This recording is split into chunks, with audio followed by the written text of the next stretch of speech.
Hey, Indiana Tom here. Today I want to talk about the 650 vacuum advanced carburetor used as a blow-through carburetor. You know, everybody knows you can use a double pumper as a blow-through, but most people think you can't use a vacuum advanced carburetor as a blow-through. Well, you can with a few simple modifications.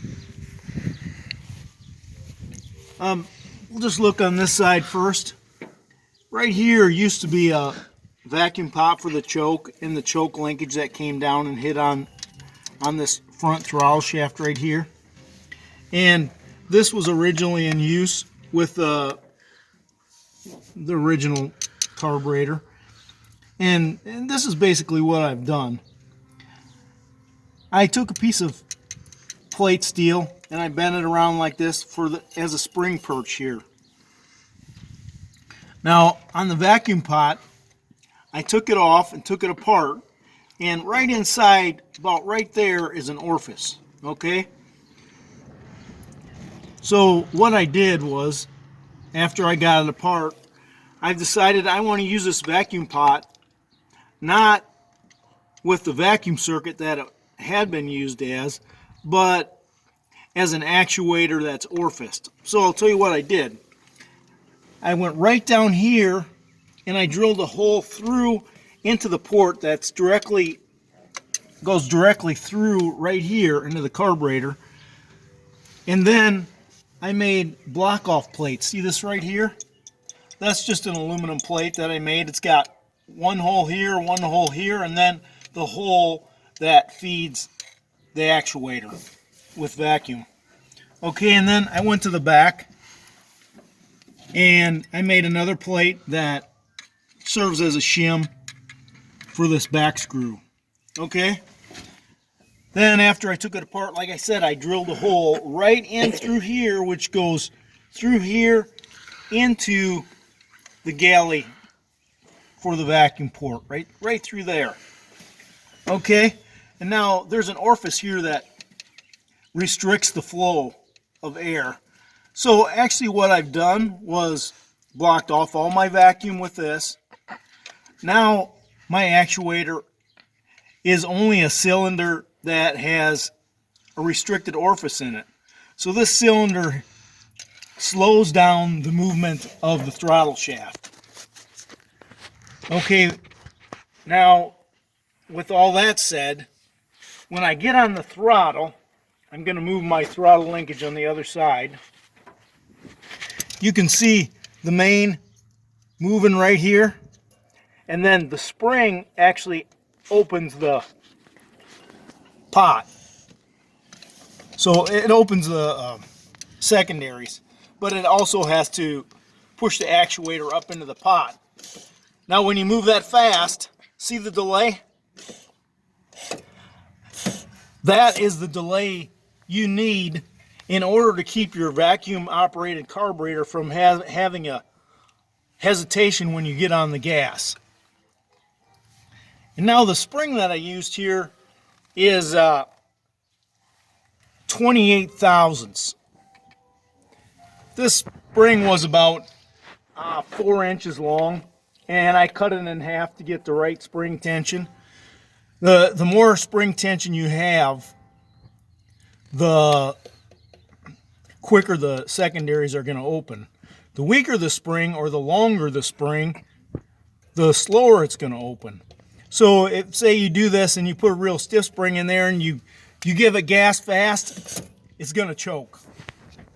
Now you get a weaker spring like I got, and really allows you to see that difference and remove that hesitation.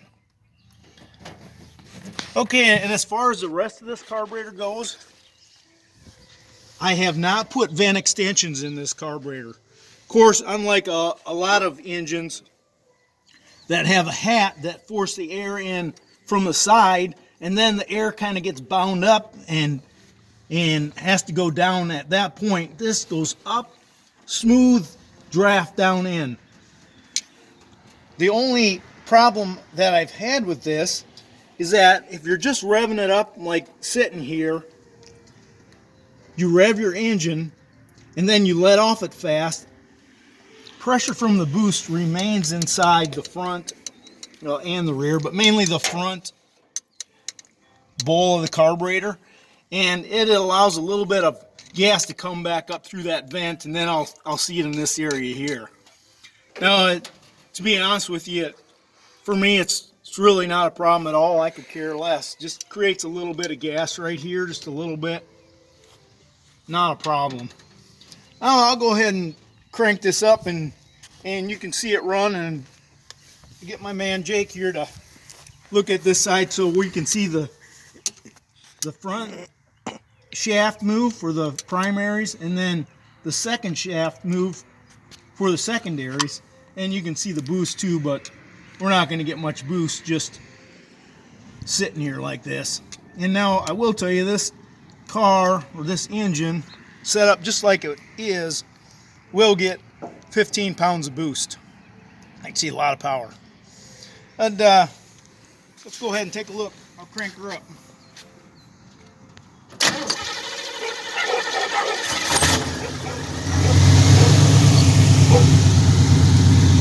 And Jake's gonna go ahead and shine it like that.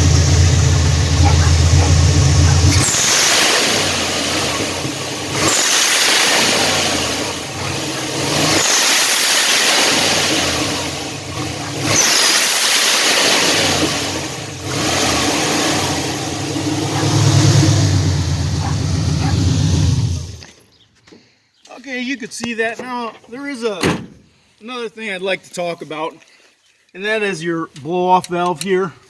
You got to have that set right. When I rev this up and let off the throttle, as soon as I let off the throttle and I get a vacuum inside my intake, this immediately blows air out.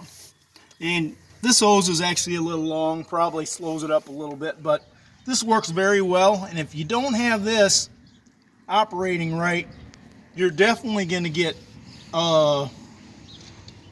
carburetor flooding when you let off the throttle fast.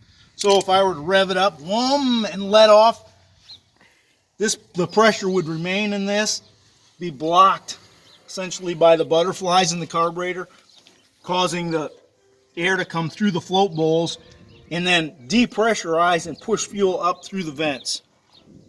But with this working well, you don't get much of that at all. You get just a little bit. That's why when I revved it up, I throttled back a little slowly. But overall, right now I'm really happy with this carburetor.